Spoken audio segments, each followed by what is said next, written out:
네, 여러분 반갑습니다. 빅토익 적중특강의 이용재입니다. 자, 2018년 6월 7일 토익 정기고사를 대비하는 소중한 문제들이 또 많이 있습니다. 여러분 열심히 풀고 또 학습하셔서 좋은 결과 얻길 바랄게요. 자, 첫 번째 문제입니다.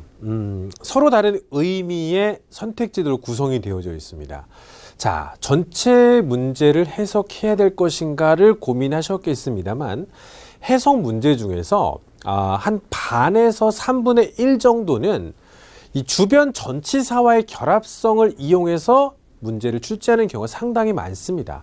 오늘도 이 빈칸 뒤쪽에 나와 있는 이 for라는 전치사가 정말 중요한 역할을 했는데요. 바로 오늘의 주인공은 enthusiasm, 바로 열정, 열렬한 어떤 그런 자신의 감정을 뜻하는 단어인데요. 특정 인물의 열정, 근데 항상 for가 붙는다는 얘기죠. 뭐뭐에 대한 열정이겠죠. 1년에 한 번씩 열리는 Young Inventors Convention이라는 큰 회의에서 연설을 하게 된 것에 대한 이 사람의 열정은 is obvious to all audience members. 모든 청중들에게 누가 봐도 눈에 확실히 보였다는 얘기예요. Likeness는 유사성이라는 뜻이고요. Entitlement는 공식적인 권리라는 뜻이겠고요. Reservation은 예약이라는 뜻이죠. 그러니까 발표를 함에 있어서 그 하기 전에 어떤 그런 열정이라는 것이 눈에 잘 보였다는 얘기겠죠. 자, 오늘부터 enthusiasm을 외울 때는 열정이라고만 외우지 마시고 enthusiasm for something 이렇게 묶어서 한번 외워보시기 바랍니다. 다음 문제입니다. 비동사 뒤쪽에 형용사라는 품사를 골라내야 되는 건데 우리가 일반적으로 알고 있는 형용사들이 오늘의 정답이 아니었다는 겁니다. 바로 likely란 단어는요. 생긴 게 ly가 붙어서 마치 부사처럼 보일 수 있겠습니다만 이 단어가 형용사로 쓰인다는 것을 사전에 알고 있느냐라는 것을 이 문제에서 의도하고 있었던 겁니다. 어릴 때 많이 들어보셨겠습니다만 be likely to 하면요. 뭐뭐할 가능성이 높다는 얘기예요. 참고적으로 말씀드리면 이 likely가 사실 부사의 품사도 있긴 있습니다. 근데 이건 어디서 보통 쓰이냐면요. part 7에서 우리가 추론 문제 있었죠. 그럴 때 most likely 이렇게 붙는 경우는 부사의 성격도 가능합니다만 part 5에서는 비동사 뒤쪽에 그리고 투부정사와의 결합성을 유도하는 하나의 덩어리적 표현법으로 자주 출제된다는 거 기억해 주시기 바라요. likely는 형용사고 투부정사와 친하다. 이거 하나 알면 이 문제는 풀 수 있었던 겁니다. 자, 다음 문제 보겠습니다. 선택지에 대한 분석은 문제 전체 해석보다 더 중요할 경우가 상당히 많이 있습니다. 이 선택지도 여러분, 이 수험생들이나 이 수험자들이 어떻게 하면 좀 헷갈리게 할 만한 요소들을 그들이 많이 심어 놓잖아요. 4개의 선택지 중에서 뭔가 비슷해 보이는 유사성이 많을수록 정답과 오답의 그 탄착군이라고 하죠. 정답군이라는 게 형성된 경우가 많습니다. 자, ly로 끝났다는 공통점은 다 있습니다만 A번과 B번 이 두 단어의 또 하나의 공통점은 바로 시간과의 연계성의 의미를 나타내고 있다는 것이죠. 하지만 C번과 D번은 그렇지 않다는 겁니다. 자, currently 하면요. 현재, 그러니까 지금 현재라는 뜻이에요. 그 다음에 recently는 최근에라는 뜻이에요. 그러니까 둘 다 시제와 관련된 부사의 표현인데 이 currently는 현재나 혹은 현재 진행형이라는 시제와 정말 잘 어울리고요. recently는 과거 혹은 현재 완료. 현재 완료라는 시제와 정말 결합이 좋습니다. 그럼 여러분들 보시기에 앞쪽에 뒤쪽에 단서를 보시면 현재 진행형이죠. 그러니까 저 시제적인 걸 먼저 제시해주고 누가 시제와 잘 어울리는 부사일까를 묻는 문제였다는 것입니다. 앞으로 선택지 4개 중에 2개 혹은 3개가 시제와 관련된 의미를 갖고 있다면 해석보다는 시제적인 단서를 이용해서 정답을 고를 것이다. 이렇게 한번 준비해 보시고요. 이 시제 문제로 자주 출제될 때 오답으로 등장하는 여러 선택지들이 있는데 뭐 soon, previously 뭐 이런 단어들도 가끔씩 정답과 오답을 구성하는 선택지로 많이 나온다는 거 참고해 주시고요. eventually, 궁극적으로, 마침내 이런 뜻을 갖고 있고 plainly 하면요. 분명하게 혹은 뭐 솔직히 이런 느낌도 갖고 있습니다. 시제하고는 크게 상관이 없다는 것이죠. 다음 문제 보겠습니다. 자, 이 문제는 조금 주의를 해 주셔야 되는데 이 more라는 단어가 붙어 있다는 얘기는 비교급이죠. 그러니까 비교급이라는 것은 형용사나 부사라는 품사 앞에만 붙을 수 있는 특정한 요소입니다. 그런데 뒤에 나온 단어를 보아하니 명사처럼 생겼잖아요. expert. 근데 more가 붙었다는 것을 통해서 이 단어가 형용사인 건 여러분들이 어느 정도 예상하셔야 됩니다. 명사로는 전문가지만 형용사로서는 노련한, 전문가다운 이런 느낌을 갖고 있어요. 그러면 부정관사와 비교급 형용사까지 가세했다면 결국 이 빈칸에 들어갈 품사는 누구일까? 명사라는 것은 명확하다는 얘기죠. 4개의 선택지 중에 명사는 딱 2개가 있습니다. 바로 A번과 D번이에요. 이것도 여러분들이 주의하셔야 될 게 형용사처럼 보입니다만 명사의 품사도 있거든요. 의미적인 차이점을 본다면 profession은 직업이라는 뜻이에요. 그 다음에 professional은 전문가라는 뜻입니다. 그러면 주변에서 적절한 조언을 seek, 찾는다는 얘기죠. from 하면은 출처를 얘기하는 거죠. 조언을 할 수 있는 출처는 사람이겠죠. 보다 더 전문가다운, 노련한 전문가로부터 적절한 조언을 얻는 것이 최고다라는 것입니다.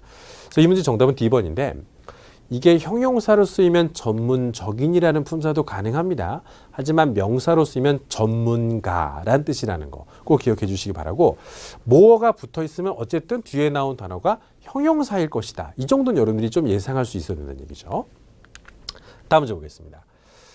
이 문제도 여러분들이 좀 특별한 전치사 용법을 좀 알고 계셔야 되는 건데 우리가 보통 증가나 감소 혹은 이 어떤 금액적인 차이즉 차액을 얘기할 때 얼만큼이라는 얘기를 많이 하잖아요.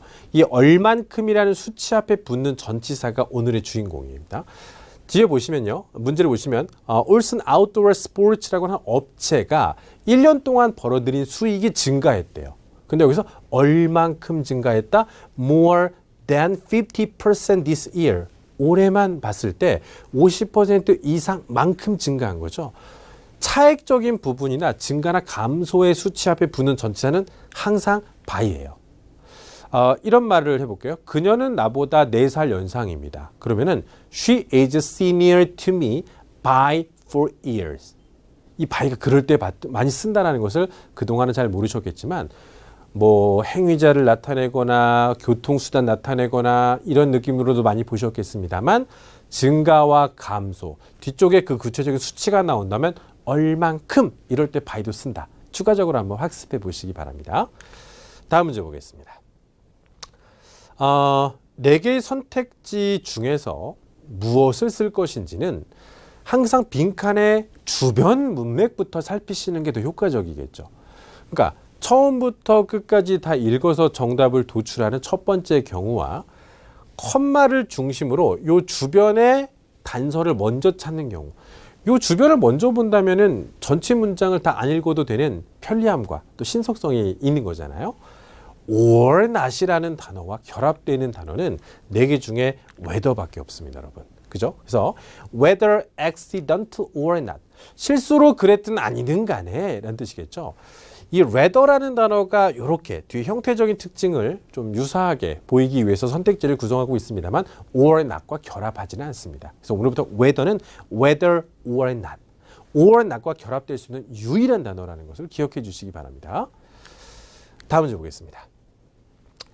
이 Part 5에서는 우리가 가장 중요한 게 시간을 얼마나 절약하면서도 정확한 정답을 골라내는 것이 사실 관건이잖아요. and라는 단어를 바라보는 시각도 여러분들이 좀 바꾸실 필요가 있을 것 같아요. 그동안은 그리고라고만 생각하셨겠다면 오늘은 and 뒤에 오는 이 단어는 and 앞에 있는 단어와 형태적으로나 품사적으로나 같아야 된다. 즉 양파울 저울의 중심을 나타내는 단어가 등위 접속사라는 것이죠. 지금 선택지를 보시면요. verifies, verified, verification, verify 동사 verify를 갖고 형태적인 변화를 취하고 있습니다. 그러면 이 빈칸을 중심으로 and 앞쪽에 동사를 먼저 찾아내세요. 동사를 찾아내시면 이 단어가 있죠. 여기 ing가 있다면 and 뒤에도 그 단어가 있을 것을 생각할 수 있는 빠른 이 사고의 전환이라는 것이죠. 그래서 collecting feedback 하면 뭐죠? 의견을 모집한다는 거. 그리고 주문을 확인한다. 요 정도로 생각하시면 되겠네요. 자, 등위 접속사를 바라보는 시각에 대해서 여러분들에게 말씀드렸습니다. 다음 문제 보겠습니다. 모든 문제에는 결정적인 단서가 있다는 말을 제가 적중 특강 때마다 드리고 있습니다. 관계대명사 하면은 이런 말을 한번 기억해 보시는 것도 괜찮을 것 같아요. 관계대명사 뒤에는요, 이 주어가 안 나올 수 있습니다. 주격 관계대명사일 경우라면 관계대명사 뒤에 목적어가 안 나올 수도 있습니다. 목적격 관계대명사라면. 하지만 관계대명사 뒤에는요, 반드시 동사는 나오게 되어 있어요.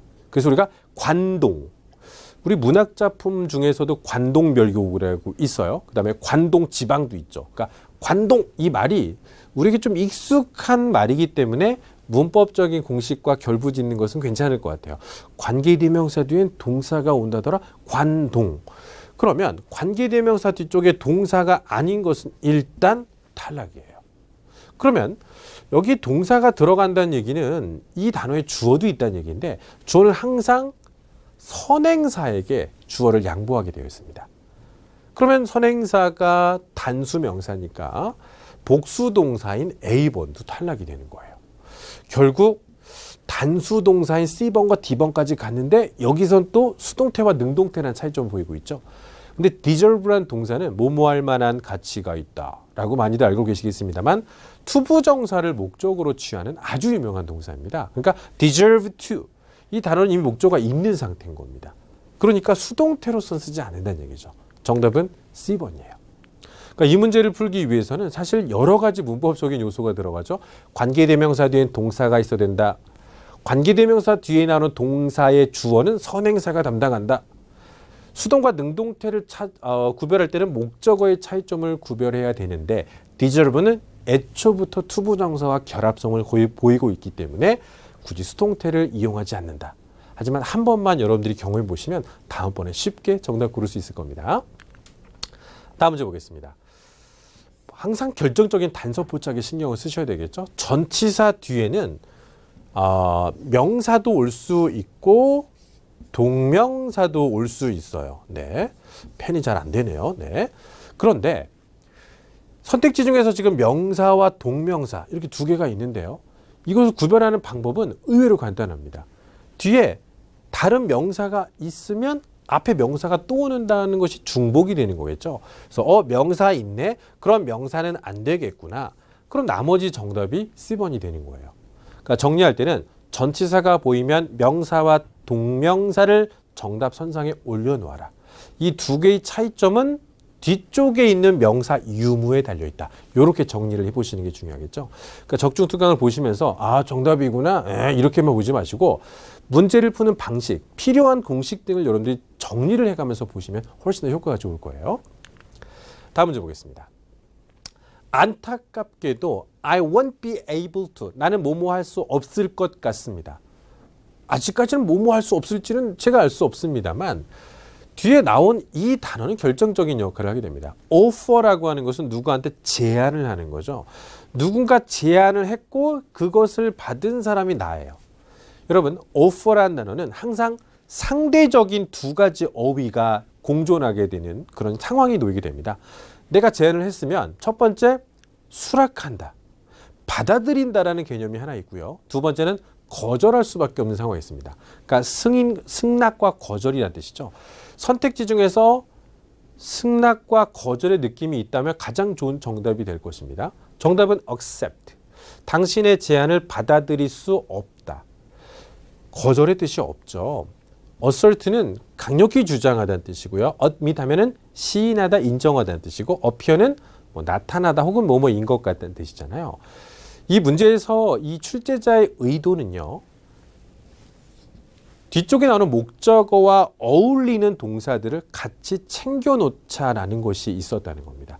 그럼 거절하다는 뜻은 또 뭐가 있을까요, 여러분? 수거로 따진다면 turn down 혹은 reject, refuse 이런 단어들도 정답의 물망에 올 수 있습니다. 승인과 거절.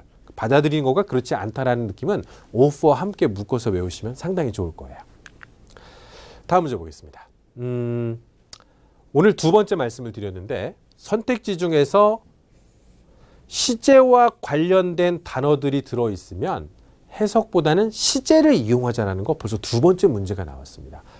뒤에 나온 동사의 시제는 현재 시제이죠. 그러면 지금 세 개의 시제를 나타내는 부사 중에서 현재하고 안 되는 걸 지워볼까요? previously. 이게 과거인 건 다 아셨을 겁니다. recently 하면요. 최근에란 뜻이잖아요. 이거는 과거 시제 혹은 현재 완료 시제와 어울리는 부사입니다. 근데 regularly 하면은 규칙적으로, 정기적으로 항상 단순 현재 시제와 어울리는 단어잖아요. 현재 시제와 그것의 결합성을 묻는 의도. 그럼 나머지 D번은요. 시제와는 상관없는 거기 때문에 단순히 선택지 하나를 구성하기 위해서 그냥 집어넣은 선택지라고 보시면 될 것 같습니다. 다음 문제 보겠습니다. 이 문제를 보시면은 선택지에서 비교급이 들어가 있다는 것에 여러분 주목하셔야 됩니다. 비교급은 사실 정관사 더와는 그렇게 어울리는 궁합은 아니에요. 정관사는 최상급과 더 잘 어울리는데 신기하네. 왜 비교급이 들어왔을까? 이것은 이중 비교급이라고 하는 비교급의 관용 표현법을 여러분들이 알지 못하면 조금 풀기 어려울 겁니다. 아마 여러분들에게 익숙한 표현법 중에 우리말로는 다다익선이라는 말이 the more, the better. 많으면 많을수록 더 좋죠. 이런 말 한 번쯤은 들어보셨을 텐데 공식을 말씀드리면요. 정관사 더와 비교급 컴마 반드시 찍어주셔야 됩니다. 그리고 뒤쪽에도 똑같이 더 플러스 비교급이 하면 뭐뭐하면 뭐뭐할수록 더 뭐뭐하다라고 하는 규칙을 나타낼 때 쓸 수 있는 표현법이에요. 그러니까 더 아직 잘 몰라. 컴마 뒤에 더 more. 이거 보고 이미 고정된 틀 자체를 골라내는 문제였겠구나라는 거겠죠. 그래서 the longer, the more. 네, 한번 오늘 기억해 보시기 바랍니다. 다음 문제 보겠습니다. 서로 다른 동사들의 의미를 구별해내는 문제인데요. 항상 의미 구별할 때 뒤쪽에 전치사가 있으면 저의 경험상 이건 결합성을 묻는 문제의 가능성이 굉장히 높습니다. 뒤쪽에 그냥 명사가 왔다면 해석을 따지는 문제들이 대부분인데 전치사가 올 때는 항상 결합성을 많이 묻더라고요. 오늘 4개의 동사들 중에서 이 to와 어울릴 수 있는 단어가 하나밖에 없어요. 바로 B번의 apply입니다. apply는 apply for 하면 이제 신청하다는 뜻도 있지만 apply to 하면은 어디에 적용되다라는 뜻이 있어요. 선택지 나머지 3개는 to와 결합하지 않습니다. 뜻만 말씀드리면 concede는 사실임을 인정하다는 뜻이에요. 바로 명사가 오든지 대절이 올 수 있겠고요. include는 포함하다는 뜻이죠. 뒤에 명사가 옵니다. lower도 낮추다. 전치사 to와는 절대 결합하지 않는 단어입니다. 그래서 정답은 B번이고요. 간략하게 이 문제를 해석을 해드린다면 Shanghai Department Store, 한 백화점이 has been offering, 제공하고 있는 20%의 할인은 오직 to 이하에만 적용됩니다. 라고 해석하시면 됩니다. 다음 문제 보겠습니다. 요 빈칸의 앞쪽을 봤더니 have been rising, have been, ing, 현재 완료, 진행형 이런 어려운 말 모르셔도 괜찮습니다. 한마디로 동사예요. 근데 이 토익에서 rise라는 단어를 바라보는 시각이 중요합니다. 저 단어는 증가하다, 오르다, 의미보다 더 중요한 게 일형식 자동사로서의 출제 포인트가 훨씬 더 강한 단어입니다. 일형식 동사는 여러분 사실상 뒤쪽에 문장 성분이 더 이상 나오지 않죠. 다만 올 수 있다면 이 단어의 의미를 부연시켜 줄 수 있는 부사 정도까지는 허용할 수 있다는 겁니다. 4개 선택지 중에 부사는 D번밖에 없죠. 그러니까 토익에 적합한 학습의 요소를 여러분들이 알고 계시는 게 중요한 거예요. rise가 증가하다, 오르다를 아는 것은 중요하지 않습니다만 토익에서는 일형식 동사니 부사와의 결합성을 자주 출제된다는 걸 너는 알고 있니? 이거를 그들이 자주 묻고 있다는 것이겠죠. 다음 문제. 선택지에 대한 비교 분석을 먼저 해본다면요. 요렇게 두 단어는 전치사예요. 요렇게 두 단어는 접속사로 일단 볼 수 있습니다. 그러면 이 문제에서 여러분 앞에 all departments should be aware 주어, 동사, 형용사, 주절은 이미 다 완성이 된 상태인데 빈칸 뒤쪽에 보면 또 and라고 하는 추가적인 부분은 여러분 일단 신경 쓰지 않으셔도 됩니다. 그러니까 없던 건데 추가한 거니까 여기까지 신경 쓰지 않으셔도 된다는 얘기예요. 그러면 procurement contract라고 하는 이 명사, 이 명사를 담당할 수 있는 품사는 접속사일까 전치사일까 이것 따지시면 된다는 얘기거든요. 다들 아시겠습니다만 명사와의 결합은 전치사가 담당합니다. besides는 게다가란 뜻이에요. 말 그대로 추가할 때 쓰는 거고요. concerning은 about의 동의어입니다. 뭐뭇에 관한이라는 의미를 갖고 있습니다. procurement contract은 우리말로 조달 계약들이에요. 그러니까 물건 같은 것들을 조달하기 위한 계약들이겠죠. 조달 계약에 관한 새로운 정책 괜찮죠. 근데 게다가 쓰게 되면요. 컨트랙트 게다가 다른 컨트랙트 이런 추가적인 비슷한 내용들이 나왔을 때 정답되지 않겠습니까? 정답은 about의 동의어인 concerning을 묻는 문제였다는 겁니다. 난이도가 쉽지 않습니다. 접속사와 전치사를 구별할 줄 알아야 되고요. 의미적으로 concerning이 about의 느낌을 갖고 있다는 것을 알아야 된다는 문제이기 때문에 난이도로 본다면 조금 있는 문제입니다만 경험해 보셔야 다음에 또 정답으로 고를 수 있겠죠. 다음 문제 보겠습니다. 이런 문제 좀 난이도가 쉬운 문제에 속합니다. dramatic. 딱 봐도 형용사죠. 형용사 뒤쪽에 수식의 대상은 명사. 명사의 형태는 어떻게 생겼을까? TION이 명사를 나타내는 전미상은 다 알고 계시죠? 쉽게 정답을 고를 수 있는 문제입니다. 그러니까 이런 문제 맞췄다고 와 좋아하시면 안 됩니다. 방금 전에 나왔던 그런 좀 난이도가 있는 문제들을 맞췄을 때 훨씬 더 좀 기분이 좋아지셔야 된다는 얘기죠. 다음 문제. 이 문제는 정관사가 있어요. 관사는 명사를 요구하고 있다. 그것까지 아시죠? 빈칸 뒤에 명사가 없다는 얘기는 빈칸에 명사가 들어갈 자리겠구나 라는 것도 이제 인식됐습니다. 그러면 4개의 선택지 중에서 명사는 어떻게 생겼을까? 그거 하나 알면 정답 고르는 문제입니다. 추가적으로 혹시나 하는 노파심 때 말씀드리는데 선생님 동명사도 명사 아닌가요? 뭐 이런 질문을 이제 하실까 봐 제가 말씀드리지만 동명사도 명사는 맞습니다만 관사와 직접적으로 결합할 수 없다라는 특징을 말씀드리겠습니다. 다음 문제 보겠습니다. 요즘에 사실 그 경제가 사실 여러 가지 막 요동을 치고 그런 상황에서 이 주식 얘기 또 시험에서 자주 출제가 되고 있는데 스탁, 주식을 얘기하는 거죠. 주식의 가치는 그러니까 우리말로 주가라고 볼 수 있겠습니다. 주가는 계속해서 뭐뭐하고 있습니다. 둘 중에 하나일 겁니다. 주식의 시세라고 하는 것은 오르거나 내리거나 일반적으로 그렇죠. 그러면 뒤쪽에 단서 하나만 보고 오를 것인지 내릴 것인지 그거 하나만 결정해 보자는 얘기예요. Efforts to improve the image of our sportswear brand. 우리가 스포츠웨어를 하나 갖고 있어. 근데 그 브랜드에 대한 이미지를 개선하기 위한 노력을 했음에도 불구하고 노력을 했다는 건 좋은 건데 그럼에도 불구하고 붙었다는 얘기는 좋지 않았다는 얘기죠. 내려간다는 느낌을 갖고 있는 단어가 오늘 가장 적절하겠네요. decline. 그죠? 다음 문제. 자, 이 문제는 여러분 약간의 해석이 좀 필요한 문제예요. You have picked up your ticket. 티켓을 픽업한다는 얘기는요. 말 그대로 티켓을 받아서 그러니까 이게 뽑아 든다는 얘기인 겁니다. 그러니까 처음에 여행 갈 때 티켓 없는 상태죠. 근데 카운터나 인포메이션 센터 가서 티켓을 받아 들고 라는 상황입니다. 티켓을 받아 들었다는 상황인데 Please proceed to your designated gate. proceed to 하면요. 특정 방향을 향해서 가다는 뜻이에요. 지정된 게이트, 출구로 가셔서 출발 준비를 해주시기 바랍니다. 라는 거겠죠. 그러면 이 두 단어가 지금 접속사의 상태입니다. 여러분 여행 갈 때 표를 받고 나서 가는 거니까 표를 받기 전에 일단 출구에 가 있어야 될까요? 일반적으로 표를 받고 나서 가는 게 맞는 거겠죠. before는 전이에요. 표 받기 전에 게이트를 먼저 가 있으면 어떻게 하겠습니까? 근데 once는 어떤 상황이 일어나고 나서 그 후를 얘기하는 거예요. 그러니까 우리나라 말로 일단 뭐뭐하고 나면이라는 뜻인데 이 행위가 일어나고 나서 그 다음에 이 행위가 일어난다는 뜻인 겁니다. 정답은 B번이 되겠죠. 지금 이 C번의 should를 정답으로 고르시려고 하시는 분이 계실 텐데 이게 이제 if가 생략되면 이런 구조가 되겠죠. If you should have picked up 이렇게 이제 보실 수 있는데 가정법에서 if가 생략된 구조를 생각하실 때는요. should 다음에 동사 원형을 보통 쓰지 이렇게 완료 시제를 쓰진 않습니다. 그 점에 주의해 주시기 바랍니다. 알겠죠? 네. 그다음에 owing to는 because of의 동의어인 전치사니까 구조상 맞지 않는다는 거죠. 네. 자, 그다음 문제입니다.